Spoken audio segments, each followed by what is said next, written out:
ইলিশ পোলাও রান্নার সময় শুধু এই একটা উপকরণ এক্সট্রা দিবেন, এতে করেই আপনার ইলিশ পোলাওয়ের স্বাদ হবে সবার থেকে সেরা। বিশ্বাস না হলে একবার হলেও কিন্তু এভাবে রান্না করে দেখবেন। তো প্রথমে একটা কড়াইয়ের মধ্যে হাফ কাপ পরিমাণে পেঁয়াজ কুচি, হাফ কাপ পেঁয়াজ বাটা দিয়ে একটু ভেজে নিচ্ছি।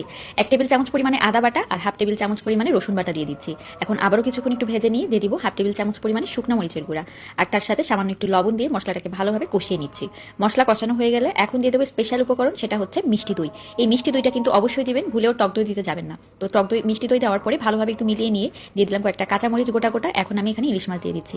এখানে একটা ইলিশ মাছ হাফ কেজি হয় এমন ইলিশ মাছ নিয়েছি, আর ইলিশ মাছটা দেওয়ার পরে উপর থেকে আমি যেটা দিয়ে দিব সেটা হচ্ছে নারিকেলের দুধ। অবশ্যই নারিকেলের দুধটা কিন্তু দিবেন, হাফ কাপ পরিমাণে দিয়েছি। তো ইলিশ মাছটার গ্রেভিটা তৈরি হয়ে গিয়েছে, নামিয়ে নিয়েছি।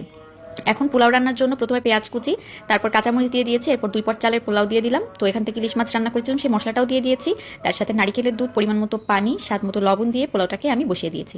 তো পোলাওটা এখন সেদ্ধ হতে থাক। পোলাও কিন্তু ভালোভাবে সেদ্ধ হয়ে গিয়েছে, মানে রান্না হয়ে গিয়েছে। এখন আমি উপর থেকে ইলিশ মাছের পিসগুলোকে ছড়িয়ে দিচ্ছি আর তার সাথে গ্রেভিটাও দিয়ে দিচ্ছি। এই তো আমার ইলিশ পোলাও কিন্তু একেবারেই রেডি। এখন এটা গরম গরম খেতে হবে। আশা করি আমার আজকের রেসিপি অনেক ভালো লেগেছে। আল্লাহ হাফেজ।